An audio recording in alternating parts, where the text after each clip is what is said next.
बयबो सांग्रां जानांगोन बयबो हुसियार जानांगोन जोंनि भबिष्यतनि बाथ्रा जोंनि भबिष्यतआ खोमसि जों जुदि जोंनि भबिष्यतखौ थि खालामनानै लानो रोङाब्ला जोंनि दानिफ्राय सांग्रां जायाब्ला जोंनि भबिष्यतआ खोमसि दा गुबुन मानसिफ्रा बेयाव हाबनानै थाबायब्ला बिसोर बे जायगानि जुदि नागरिक जायोब्ला बे जायगानि भटार जुदि जायोब्ला बे जायगायाव बिसोर थानो मोनोब्ला जोंनि हा हु बिसोर सेयार लागोन आरोबाव दिनै जोङो बड'लेण्ड जनाति सुरक्षा मन्च अल आसाम ट्राइबेल स्टुडेन्टस इउनियन आरो बै बासुगावनि खोलाजाय फारसेनि सरायखनसा एरियानि जायनाखि इयुथ्सफोर दं बिसोरो गासिबो आगोलाव एबसुनि खामानि मावबोनाय मानसि बिसोर मोजां समाजनि खामानि मावनायाव इनभल्भ जोङो मावबाय थायो सम लोगो लाबाय थायो दा जों दिनै माने चिरां जिल्लानि डिस्ट्रिक्ट कमिशनारनो गांसे मेम'रेन्डाम फैदों नैबे मेम'रेन्डाम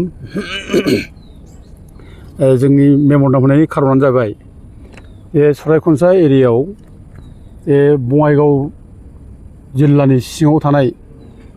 बबे जायगानिफ्रायबा बिसोर फैनानै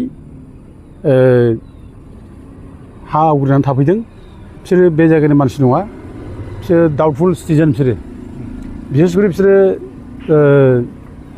गुबुन ट्राइबेल नङै नन ट्राइबेल नन बनाफाइड मानसि बिसोरो दा बिसोरो बिटिसि एरियायाव बे सरायखनसा जायगायाव थाफैबाय दा थानानै बिसोरखौ इलिगेल होननानै बिसोरखौ हा दखल खालामना थादों होननानै सिडली सार्कोलनि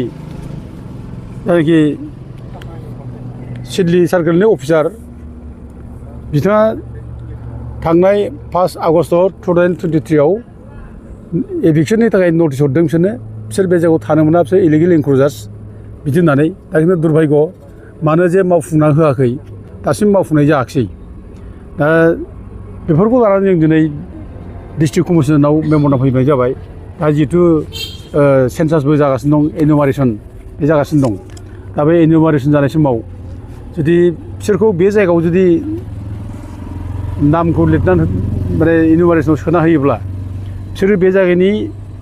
माने मानसि होननानै बिसोरो सिक्रिटि मोननाय जागोन दा गथे बे एनुमारेसनाव बिसोरखौ बे जायगायाव सोनो नाङा बिसोरखौ बे जायगायाव दं होननानै बुंनो नाङा बिसोर जिहेतु इभिक्सननिबो बिसोरनि सायाव जाहाथे नटिसबो होखाबाय बिसोर होखारनांगौसो बेखायनो एनुमारेसनाव जुदि बिसोरनि नामखौ सोयोब्ला बिसोर माने बिटिसि एरियानि थागिबि जागोन बेखायनो बिसोरखौ एनुमारेसनाव सोफानो नाङा बिसोरखौ इभिक्सन खालामनांगौ आरो लोगोसे बिसोर जे जायगायाव बिसोर दंमोन बिसोर जि जायगानिफ्राय फैदों बिसोरखौ बे जायगायाव माने फुरानफिननांगौ जों बे बाथ्राखौ दिनै दाबि खालामबाय आरो अलरेडि दिनै जोंहा माने सरायखनसा एरियानि जाय इयुथ्सफोर बिथांमोना जोंनो आरोबाव बे मानसिफोरनि सरायखनसायाव हाबनानै थाफैनाय इलिगेल मानसिफोरनि जायनाखि भटार लिस्ट बिसोर जे बङाइगावआव जे भटार लिस्ट बिसोर दङ दा बेखौ बिसोर दिहुनखांबाय दा दिहुननानै जों मोनबाय दा बिसोर बे जायगानि भटार नंखाया दा बङाइगावनि भटार मानसिफोरा बे जायगायाव बोरै थाफैनो हायो बे जायगायाव बोरै माने हा आवग्रिनो हायो आरो लोगोसे बे जायगायाव बोरै माने एनुमारेसनाव बिसोरनि नामा सोफानो हायो दा बेखायनो जों बेखौ माने डिस्ट्रिक्ट कमिशनारखौ जों मोनदों बेखौ होखारनांगौ बे जायगायाव दोननो मोना आरो बिसोर बे जायगायाव जुदि थायोब्ला उनाव बिसोरो बे जायगायाव माने थानाय मानसिफोर होननानै जुदि सिक्रिटि मोनोब्ला हयथ' बिसोर उनाव दाबि खालामगोन बे जायगानि बिटिसि नागरिक जों होननानै बिसोर बुंगोन आरो बिसोर जेब्ला बिटिसि नागरिक होनना बुंनो लागोन अब्ला बिसोरो गोबां बेनिफिट जोंनि मोननांगौखौसो आदाय खालामना लागोन पलिटिकेल बेनिफिट होन बायदिसिना सुजुग सुबिदा होन बिसोर लागोन आरो लोगोसे जोंनि पलिटिकेल माबायावबो बिसोर हेम्पार गोग्लैगोन राजनिथि थामोनथायावबो हेम्पार गोग्लैगोन दा बेखायनो माने बिसोर बे जायगायाव थानाया जोंनि थाखाय खोब डेन्जारास जोंनि थाखाय गिख्रंथाव आरो लोगोसे जोंनि जायनाखि माने पपुलेसन डेम'ग्राफि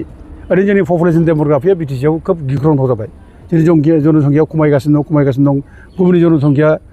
माने बारायगासिनो दं आरो बेबायदिनो बिसोर बे जायगायाव हाबनानै थाफैनानै जुदि माने एनुमारेसनाव नाम गाखोब्ला माने आर्टिफिसियेल मोनसे जनसंख्या बारायगोन आरोखि जों गिनांगौ जागोन आरोखि ओमफ्राय लोगोसे जोंहा मोनसे गिनाय दं मा जे इलेक्सन कमिशनाराव माखासे गाइडलाइन दङ जे जेब्ला माने भटार लिस्टआव सोसननाय जायो बे समाव मोनसे इन्सट्राक्सन होयो आरोखि जे इन्डियान सिटिजेन जाय जेरावखि थाया मानो सोरबा फुटपाथाव थानाय सोरबा बिफां सायाव थानाय होन सोरबा रेलवे स्टेसनाव थानाय होन जेरावखि थाया बिसोरनि नामखौ भटार लिस्टआव सोनांगौ होननाय मोनसे अर्डार दङ आरोखि इलेक्सन कमिशननिफ्राय दा बे अर्डारा दंखायो जेब्ला बेखायनो बिसोर बे जायगायाव दा जुदि इनुमारेसन नामा गाखोयोब्ला बिसोरखौ उननि माने भटार लिस्टआव सोफानो हागौ बिसोरखौ अब्ला भटार लिस्टआव हाबब्लाथ' जों बिराद डेन्जारास जागोन गिनांगोन बेखायनो बेफोर गिख्रंथाव थासारिनिफ्राय जों बारग'नो थाखाय जों दिनै बेयाव मेम्बर नामायनाय जाबाय डिसिजों जों गोबाव सम जों सावरायनाय जाबाय आरो जों बे सावरायनायजों लोगोसे जों स्ट्रं भाबैनो बयबो ज'यैनो जों बुंनाय जाबाय जावले जावले रिकुवेस्ट खालामनाय जाबाय दा बिथाङा माने सार्कल अफिसारजों रायलायबावगोन बे इभिकसनखौ जाहाथे स्टार्ट खालामो बेखौ बिथाङा रायलायगोन दा खिन्थु बाथ्राया बेनो दुर्भाग्यआ जे जोंनि सरकार बिटिसि दा बिटिसिआ दायथ' लायाब्ला जोंनि माने डिसिफ्रा बा सार्कल अफिसारा मावनायाव एसे उसुबिदा जायो बिसोर माने इन्सट्राकसन होनांगौ निर्देश होनांगौ बिसोरो ओंखायनो बिसोरनि सायाव निर्भर खालामो दा जों थेवबो बिसोरखौ डिस्ट्रिक्ट कमिशनारखौ जों रिकुवेस्ट खालामबाय आरो जों रायजो राजाखौ बयखौबो रिकुवेस्ट खालामनो लुगैयो दिनै बे बिबुंथिनि गेजेरजों बयबो सांग्रां जानांगोन बयबो हुसियार जानांगोन जोंनि भबिष्यतनि बाथ्रा जोंनि भबिष्यतआ खोमसि जों जुदि जोंनि भबिष्यतखौ थि खालामना लानो रोङाब्ला जों दानिफ्राय सांग्रां जायाब्ला जोंनि भबिष्यतआ खोमसि दा गुबुन मानसिफ्रा बेयाव हाबनानै थाफैब्ला बिसोर बे जायगानि जुदि नागरिक जायोब्ला बे जायगानि भटार जुदि जायोब्ला बे जायगायाव बिसोर थानो मोनोब्ला जोंनि हा हु बिसोर सेयार लागोन आरोबाव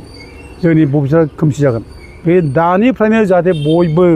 जोंनि माने आफादफ्रा बेफोरखौ आवाज होयो बुङो आरोखि बेथ' बिराद लेजिटिमेट जोंनि थाखाय डिमान्ड बे जोंनि थाखाय बिराद लेजिटिमेट इसु बे बिसोर बे जायगानि माने नंखाया बिसोर इलिगेल इनक्ल'जार्स होननानै जुदि इभिकसन खालामनो नागिरखाबाय गथिखे बे समाव जोंनि आफादफ्रा जुदि जेबो बुंनो रोङाब्ला बेनिफ्राय आरो खाफाल हावरिया जेबो थानाय नङा बर' जाथियाव बे बयखौ खावलायो आरोखि बयबो जाहाथे दाबि दिखाङो बेखौ जाहाथे इभिकसन खालामो होखारहरो आरो बे जायगायाव बिसोरनि इन'भारेसना जाहाथे जाया